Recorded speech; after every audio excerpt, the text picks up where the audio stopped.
বন্ধুসকল পুনৰ এবাৰ ডমেষ্টিক লেভেলৰ কিছু খবৰ লৈ উপস্থিত হৈছোঁ। ভাৰতীয় নিৰ্বাচক মণ্ডলীয়ে অজিত আগাৰকাৰৰ নেতৃত্বত দিলীপ ট্ৰফিৰ কাৰণে India A, India B, India C আৰু ইণ্ডিয়া ডি এই চাৰিটা দল ঘোষণা কৰিছে ইতিমধ্যে। আৰু কোন কোন দলত কোন কোন খেলুৱৈ স্থান পালে তাৰ সম্পৰ্কে আমি আলোচনা কৰিম। আৰু অসমৰ হৈ ভাল খবৰ এটা, অসমৰ হৈ দুগৰাকীকৈ খেলুৱৈয়ে স্থান পালে। ৰিয়ান পৰাগে ইণ্ডিয়া এ দলত স্থান পালে আৰু তাৰ পৰিৱৰ্তে আন এজন নতুনকৈ খেলুৱৈয়ে এই দিলীপ ট্ৰফিৰ কাৰণে নিৰ্বাচিত হৈছে। সেয়া হ'ল আকাশ সেনগুপ্তা। আৰু কোন এই আকাশ সেনগুপ্তা আৰু কোন দলত স্থান পালে তাৰ সম্পৰ্কে আমি আলোচনা কৰিম। আপোনালোকে চাই থাকক। প্ৰথমতে আমি আলোচনা কৰিম এই দলত কোন কোনে স্থান পালে।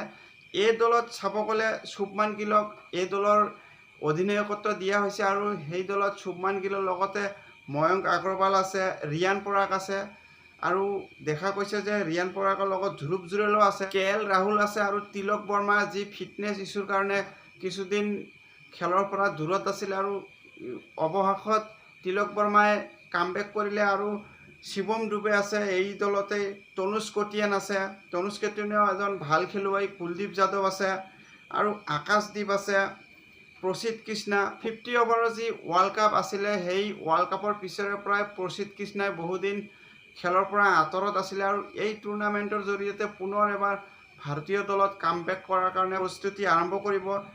আৰু খলিল আহমেদো আছে, আভেশ খান আছে, বিদ্যুৎ কদিৰাপ্পা আছে আৰু কুমাৰ কুশাগৰ আছে আৰু শাশ্বত ৰাৱত আছে। এয়া হ'ল ইণ্ডিয়া এ দল। আৰু বি দল চাব গ'লে বি দল অভিমন্যু ঈশ্বৰণক অধিনায়কত্ব দিয়া হৈছে। বি দলত যিজন খেলুৱৈক অধিনায়কত্ব দিয়া হৈছে অভিমন্যু ঈশ্বৰণ, তেখেত বেংগল দলৰ হৈ ৰঞ্জী ক্ৰিকেট খেলে। অভিমন্যু ঈশ্বৰণো এজন ভাল খেলুৱৈ আৰু এটা সময়ত ভাৰতীয় টেষ্ট স্কোৱাডত তেখেতে স্থান পাইছিলে। টিম কমিউনিকেশ্যনৰ কাৰণে প্লেইং 11ত স্থান পোৱা নাছিল যদিও অভিমন্যু ঈশ্বৰণ এজন ভাল খেলুৱৈ আৰু এই টুৰ্ণামেণ্টৰ জৰিয়তে তেখেতে পুনৰ এবাৰ নিজৰ দাবীদাৰী জনাব পাৰিব। আৰু সম্পূৰ্ণ বি দল চাব গ'লে অভিমন্যু ঈশ্বৰণ আছে আৰু যশস্বী জয়সৱাল আছে, সৰফৰাজ খান আছে, ঋষভ পান্ত আছে আৰু ঋষভ পান্তে ৰেড বল ক্ৰিকেটত এই দিলীপ ট্ৰফিৰ জৰিয়তে কামবেক কৰা দেখা গৈছে। আৰু মুছিৰ খান আছে, মুছিৰ খান আণ্ডাৰ-19 ক্ৰিকেটত ভাল পাৰফৰ্মেঞ্চ কৰিছিলে, তাৰোপৰি ৰঞ্জী ক্ৰিকেটতো ভাল খেলিছিলে, দ্বিশতক অৰ্জন কৰা দেখা গৈছিল। আৰু সেই মুছিৰ খান কিন্তু সৰফৰাজ খানৰ সৰু ভাই। সেয়া দুই ভাই যিহেতু এটা দলতে আছে, দুয়ো ভাই ককাইৰ ওপৰত টিম মেনেজমেণ্টৰ নিশ্চয়কৈ নজৰ থাকিব। আৰু নীতিশ কুমাৰ ৰেড্ডী ছানৰাইজাৰ্ছ হায়দৰাবাদ দলত ভাল পাৰফৰ্মেঞ্চ কৰিছিলে এজ এ অলৰাউণ্ডাৰ হিচাপে, কিন্তু নীতিশ কুমাৰ ৰেড্ডীৰ স্থানত এটা ষ্টাৰ মাৰ্ক আছে। তেখেতৰ ফিটনেছ ইছ্যুৰ কাৰণে এই ষ্টাৰ মাৰ্ক দিয়া হৈছে। উপযুক্ত সময়ত তেখেতে কামবেক কৰিব পাৰে নে নাই সেয়া চাবলগীয়া বিষয় হ'ব। আৰু যদিহে ফিটনেছ ঠিক কৰিব নোৱাৰে তেনেহ'লে দলৰ পৰা বাদো যাব পাৰে। ৱাশ্বিংটন সুন্দৰ আছে, ৰবীন্দ্ৰ জাদেজা, মহম্মদ সিৰাজ আৰু ইয়াছ দয়াল আৰু মুকেশ কুমাৰ, ৰাহুল চাহাৰ আছে, সাই কিশোৰ আছে, মোহিত অস্তি আৰু এন জেকচন আছে। আৰু চি দল চাব গ'লে চি দলো শক্তিশালী দল দেখা গৈছে। চি দল ঋতুৰাজ গাইকোৱাডক অধিনায়কত্ব দিয়া হৈছে আৰু ঋতুৰাজ গাইকোৱাডৰ লগত আছে সাই সুদৰ্শন। সাই সুদৰ্শনৰ যোৱা যি চাউথ আফ্ৰিকান টুৰ আছিল সেই চাউথ আফ্ৰিকান টুৰ ODI ক্ৰিকেটত ভাল পাৰফৰ্মেঞ্চ কৰিছিলে সাই সুদৰ্শন। আৰু ৰজত পাটিদাৰ, অভিষেক পৰেল আছে উইকেট কিপাৰ বেটাৰ হিচাপে। আৰু সূৰ্য কুমাৰ যাদৱ মুম্বাইৰ হৈ বুচিবাবু টুৰ্ণামেণ্ট খেলাৰ কথা আছিল, কিন্তু দিলীপ ট্ৰফিতো সূৰ্য কুমাৰ যাদৱক স্থান দিয়া হৈছে। আৰু বাবা ইন্দ্ৰজিৎ আৰু হৃত্বিক শ্বকেন আছে আৰু মানৱ চথাৰ আছে আৰু উমৰাণ মল্লিক।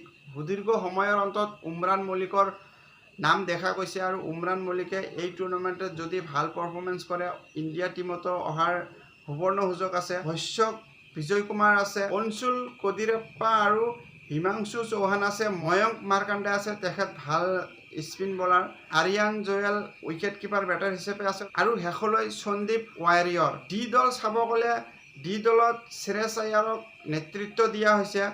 আৰ্থিপ টাইট আছে শ্ৰেয়স আয়াৰৰ লগত আৰু য়েছ ডুবে আছে, দেৱদত্ত পাডিকলো আছে, ঈশান কিষাণ। বিগত এটা বছৰত ঈশান কিষাণৰ নাম লৈ বহু চৰ্চিত হৈ আছিল আৰু 50 অভাৰ্ছৰ যি ODI ৱৰ্ল্ড কাপ আছিল সেই ৱৰ্ল্ড কাপৰ পিছতে যেন ঈশান কিষাণৰ নামটো একেবাৰে গায়ব হৈ আছিলে। এনে এটা সময় আছিল যেন চেণ্ট্ৰেল কণ্ট্ৰেক্টৰ পৰাও ঈশান কিষাণক বাদ দিয়া হৈছিল। তেতিয়া বহু চৰ্চিত হৈ আছিল যেন ঈশান কিষাণক চেণ্ট্ৰেল কণ্ট্ৰেক্টৰ পৰা কিয় বাদ দিয়া হয়। সেই বিষয় লৈ বহু জল্পনা কল্পনা চলি আছিল যদিও অৱশেষত দিলীপ ট্ৰফিৰ জৰিয়তে ঈশান কিষাণক ৰেড বল ক্ৰিকেটলৈ কামবেক কৰিবলৈ গৈ আছে। আৰু সেই দলতে স্থান পাইছে ৰিকি ভুই, সাৰাংশ জাইন, অক্ষৰ পেটেলো আছে এই দলত, অৰ্শদীপ সিং আছে, আদিত্য ঠাকৰে আৰু হৰ্ষিত ৰাণা আছে। ভাৰতীয় দলৰ যি শ্ৰীলংকান সিৰিজ আছিল আৰু সেই যোৱা শ্ৰীলংকান সিৰিজত ODI দলত হৰ্ষিত ৰাণাই স্থান পাইছিলে। যদিহে এই টুৰ্ণামেণ্টত হৰ্ষিত ৰাণাই ভাল প্ৰদৰ্শন কৰে তেনেহ'লে পুনৰ এবাৰ ভাৰতীয় দলত যি নিজৰ দাবেদাৰী আৰু অধিক মজবুত কৰিব পাৰিব। তাৰোপৰি এই দলতে তুষাৰ দেশপাণ্ডেকো দেখা গৈছে। তুষাৰ দেশপাণ্ডেৰ পিছতে দেখা গৈছে আকাশ সেনগুপ্তা।